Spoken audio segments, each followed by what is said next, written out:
Қайырлы күн, құрметті студенттер. Мен Наурызбай Амангелдіұлы, Шоқан Уәлиханов атындағы Көкшетау университетінің құқық кафедрасының лекторы.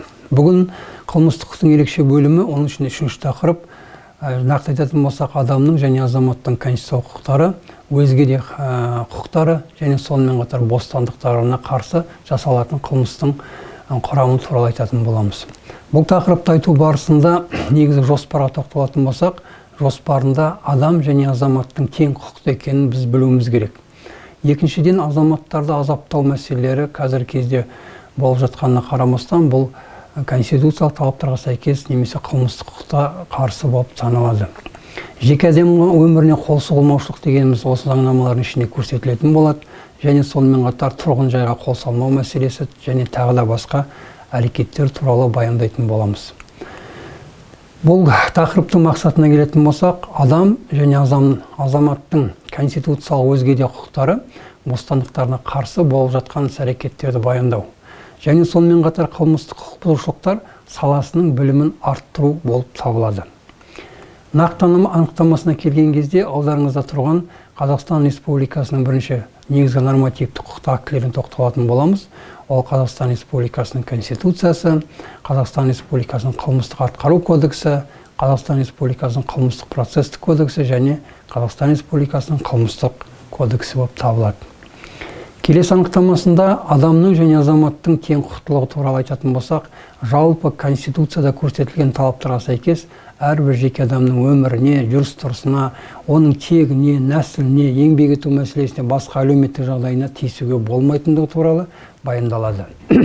Келесі анықтамасында Қазақстан Республикасының аумағындағы болып жатқан жағдайларға байланысты және сонымен қатар осы әрекеттердің жоғарыда көрсетілген бапқа сәйкес қарым-қатынастардың барлықтары осы баптарға қарсы екенін көрсетеді. Келесі анықтамасында Қазақстан Республикасының аумағында болып жатқан әрбір азаматтардың жеке дербес ақпараттық кеңістіктегі өзінің құпиясы болады, сол құпиясы туралы баяндалады. Келесі баптарда өздеріңіз көріп тұрғандай осы баптардың жалғасы қарастырылған және Қазақстан территориясындағы соңғы көп болып жатқан ақпараттық хат алмасу, хат телепрограмма, сөйлеу, басқа әрекеттер және телеграф мәселесі, сонымен қатар басқа да интернет ақпараттық кеңістіктердегі ақпараттарды алу және ол ақпараттарды қарсы қолдану мәселесі айтылады. Және сонымен қатар соңғы кезде тағы көп болып жатқан жағдайлардың біреуі тұрғын үй мәселесі. Тұрғын үй мәселесі әрбір азаматтың жеке өзінің құжаттарына сәйкес жеке меншік болып саналады. Қазақстанда меншіктің екі түрі бар. Біреуі мемлекеттік меншік болатын болса, екінші жеке меншік. Осы тұрғын үй мәселесі жеке меншікке жататындығы туралы біз ескертеміз. Жеке меншік болғаннан кейін оған басып кіру басқа әрекеттері бұл конституциялық талаптарға қарсы екені айтылады. Және сонымен қатар мемлекеттік даму сайлау болатын болса, сайлау құқықтарының бұзылуы және бұзылған кезде қандай әрекеттер болатындығы туралы, осыған немесе сайлау жұмысына кедергі жасаған талаптар болатын болса, осы талаптарға сәйкес осы бапта нақты анықтамалар беріледі. Келесі анықтамасында сайлау құжаттары, реформа құжаттарын бермеу немесе көрсетпеу сияқты басқа да әрекеттер болса, осы баптардың талаптарына сәйкес қарастырылған. Келесі анықтамада еңбек заңы. Соңғы кезде көп айтылатын талаптардың біреуі Қазақстандағы адам мемлекеттің ең қымбат қазынасы болатын болса, еңбек адамы осы талаптарға сәйкес мемлекет тарапынан қорғалған. То есть әрбір әрекет еңбек заңнамасындағы талаптарға сәйкес іске асу керек деген анықтама береді.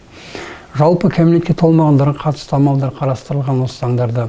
Және сонымен қатар жұмыскерлердің өкілдері соңғы кездегі болып жатқан амалдар, профсоюздар мәселесі және осы жерде бұзылатын қылмыстық бұзушылықтар туралы нақты анықтамалар береді. Жалпы осы анықтаманы айту барысында бейбіт шерулер, ұйымдастыру мәселесі, оған қатысу және қатысу барысында қандай әрекеттер болу керек және осыларға қарсы болған кезде мемлекет тарапынан шектеулер бар екені айтылған. Осы 155 баптың тармақтарына сәйкес бейбіт шеруге шыққан азаматтарға кедергі көрсеткен кезде осы баптың талаптарына сәйкес мемлекет жауап беретіндігі туралы анықтама береді. Келесі анықтамасында еңбекті қорғау қағидалары. Әрбір Қазақстанның азаматы, азаматшасы міндетті түрде көрсетілген талаптарға сәйкес мемлекет тарапынан қорғалу керек. Егер де мемлекет тарапынан қорғалу барысында азаматтарға қарсы қылмыстық құқық бұзушылықтар құрамы айқындалып жатса, мемлекет міндетті түрде оған жауап береді.